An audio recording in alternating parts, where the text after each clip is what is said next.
We're here with our project, very close to being done, but I fly out tomorrow. In 12 hours. In 12 hours. It's Coronavirus 1, final project 0.5. All right.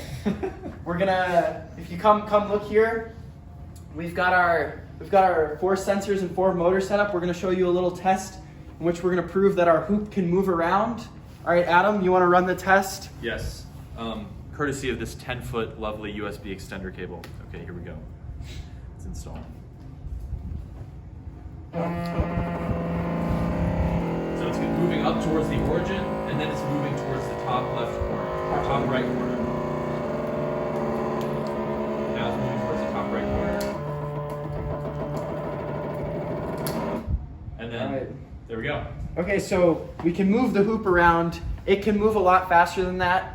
We didn't want to break the motors. We don't want to break stuff right now. But yeah, the hoop's moving around. All right, we'll see you in the next part of the video. Smaller ball. And so what we did is we took, we set up an array of 4 ultrasonic sensors right outside the stepper motors, as you can see on the board here. And they each get an individual distance reading of the ball, and then we use those 4 to triangulate the position of the ball. And this is just about the smallest radius that will work. Any object smaller than this, and it just doesn't pick it up very effectively. And that's more a limitation of the ultrasonic sensors. So if you come over here, we have our readout here, and every time it gets an accurate reading of the position of the ball, it'll update. So if you look right now, I'm holding the ball up here, and the position is continuously updating. So it's saying we're at X 900, Y 900 just about, and Z is the height. So X and Y is the position of the ball in the plane of the board.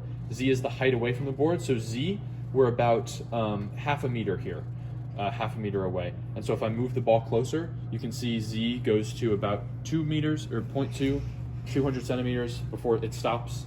This is too close. Yeah, sorry, 200 millimeters. This is too close for it to read. And if I come back out, it starts reading again. And it works all the way up to about a meter away. So you can see I'm moving away. I'm about a meter away with the ball.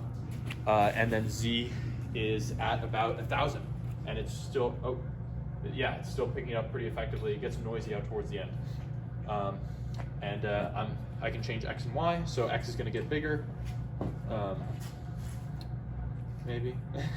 Yeah, X gets bigger. And then Y is gonna get a little smaller. And then Y gets bigger, and that's just by moving the position of the ball. So yeah, that's it for part 2. Welcome to part 3. We're going to be going through some of the wiring that we've got here on the back. So to start, we're going to look at our 4 stepper motors. You could see them on the front here if we kind of loop around, and you see the little cardboard loop here. This is the motor sticking through on the front, and they're mounted here on the back, and we've got them each in the 4 corners.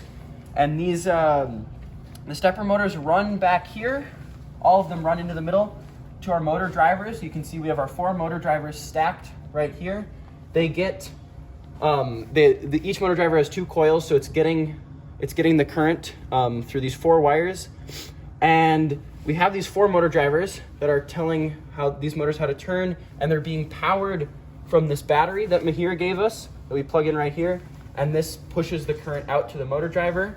And then the motor driver is being controlled via the Pi, via these 2 pins right here. On each one, we've got 2 pins here, right? These go back to the Pi, and that's how we're telling the motor driver how fast to spin, when to turn.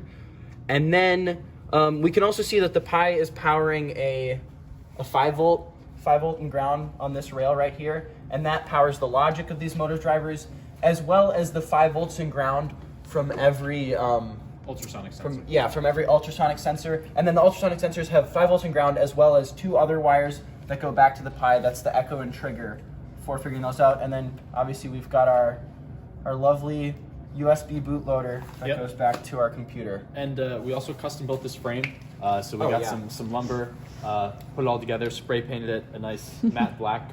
And on the front over here, one other interesting point about this build is if we come around to the front, the way we mounted the hoop on the front here. So these are actually desk sliders from Ryan's desk drawer, which need to go back at some point. But so it has 2 degrees of freedom. So the bottom two sliders are mounted directly to the board, and the top slider is mounted to the bottom two sliders, and the board is mounted to the top slider. So effectively, the motor demonstration you saw earlier just pulls the board, and because there's low friction, it can move via the sliders. And that's pretty much the whole thing. We were really close to getting a full functioning system, but coronavirus got to us. So. Yeah. So actually, you know what? I'm updating the score. Coronavirus 1, final project, 0.7. 0.7. Okay. Great. Yep.